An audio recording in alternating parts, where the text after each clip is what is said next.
Tuntutlah ilmu hingga ke negeri Cina. Pepatah ini seolah menggambarkan bahwa raihlah ilmu setinggi-tingginya selama kita mampu. Semangat inilah yang ternyata ada pada sejumlah siswa-siswa ini. Dengan mimpi untuk meraih cita-cita di masa depan, mereka rela menempuh berbagai cara untuk dapat bersekolah. Ada yang mendaki tebing, menggunakan kereta gantung, sampai meniti jembatan yang nyaris ambruk. Semua ini mereka lakukan hanya untuk bersekolah, meskipun nyawa yang menjadi taruhannya. Dan berikut 7 perjalanan maut menuju sekolah versi on the spot.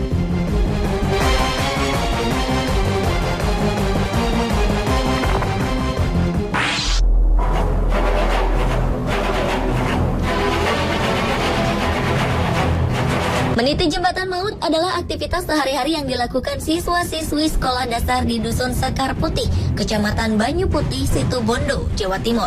Untuk bisa keluar kampung menuju sekolah, murid-murid ini harus melewati jembatan bambu yang sudah rapuh di atas sungai setinggi 10 meter. Kondisi jembatan bambu yang dibangun oleh warga ini sudah sangat memprihatinkan. Sejumlah bambu yang dijadikan alas jembatan telah rontok dan menyisakan lubang dengan kemiringan mencapai 20 derajat. Untuk bisa melewati jembatan, anak-anak ini harus meniti sisi pinggir jembatan bambu yang masih kokoh, karena hanya satu bambu saja yang dapat digunakan untuk berpegangan. Bahkan tak jarang para orang tua harus menggendong putra-putri mereka untuk menuju sekolah. Hal ini disebabkan sudah 2 orang siswa dan seorang warga yang pernah terjatuh ke sungai.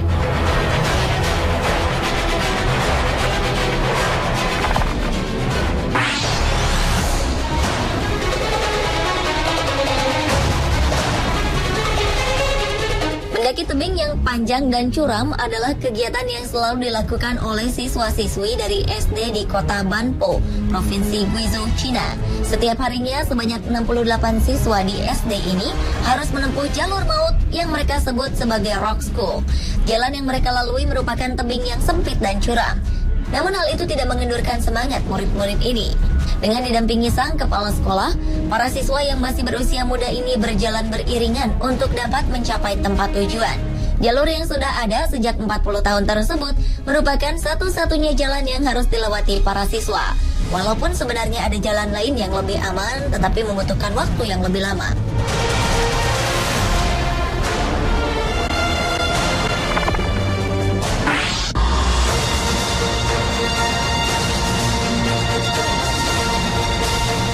Letak desa Dechun, Guangzhou, Cina sangat terpencil dan jurang yang memisahkan desa ini dengan dunia luar membuat kondisi keterpencilan itu semakin parah, sehingga menimbulkan kesulitan besar bagi warga yang ingin beraktivitas, termasuk juga bersekolah.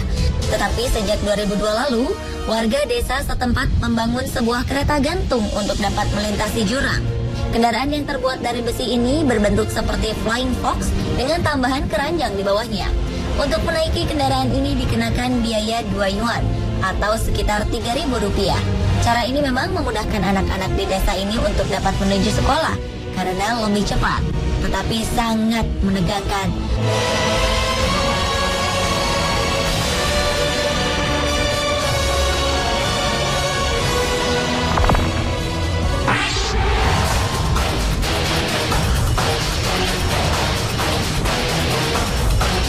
Desa Zhangjiawan di pegunungan Badagong Sangzi, Provinsi Yunnan, Cina adalah wilayah sangat terpencil yang dikelilingi pegunungan di keempat sisinya.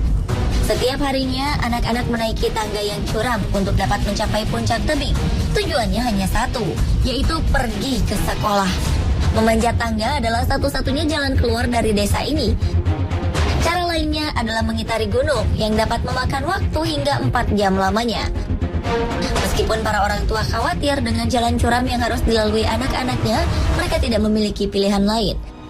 Sebenarnya penduduk desa ini sudah meminta pemerintah setempat untuk dibuatkan jalan raya.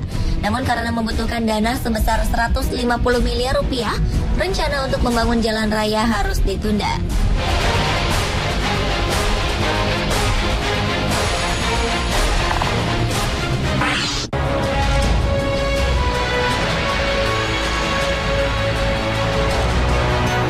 Di tempat ini, sejumlah pelajar asal Kampung Ujung, Kecamatan Campalagian, Polewali Mandar, harus bertaruh nyawa karena setiap pergi ke sekolah, mereka harus melintasi titian bambu yang nyaris ambruk.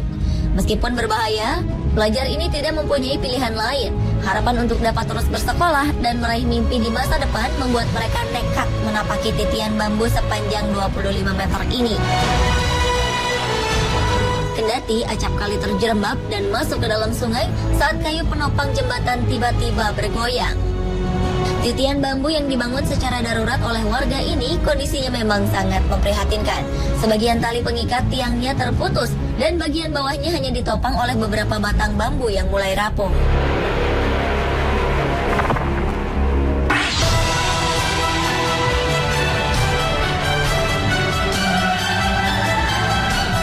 Tak ada rakit, ban karet pun dapat dijadikan alat transportasi untuk menuju ke sekolah. Hal inilah yang dilakukan sejumlah siswa sekolah dasar di desa terpencil Provinsi Rizal, Filipina. Karena tidak adanya jembatan gantung dan fasilitas yang memadai di desa ini, sejumlah murid-murid yang ingin pergi ke sekolah menggunakan ban karet sebagai rakit untuk menyusuri derasnya aliran sungai. Karena jarak sekolah dan rumah para siswa ini sangat jauh, mereka pun rela berbasah-basahan terkena air sungai, meskipun terkadang nyawa yang menjadi taruhannya. Sebenarnya sudah sejak lama warga desa ini meminta pemerintah setempat membangun jembatan gantung, tetapi hingga saat ini belum pernah terwujud.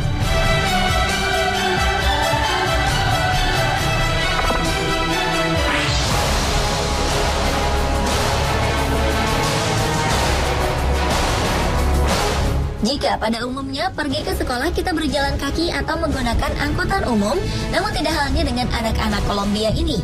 Setiap harinya untuk dapat pergi ke sekolah, mereka yang tinggal di desa terpencil ini harus menaiki Flying Fox yang memiliki panjang 400 meter dan kecepatan mencapai 60 km per jam.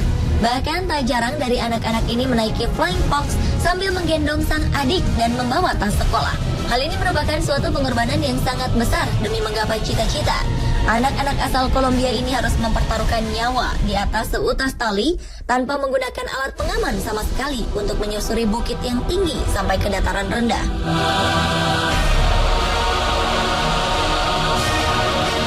Pemirsa, itulah 7 perjalanan maut menuju sekolah versi On The Spot.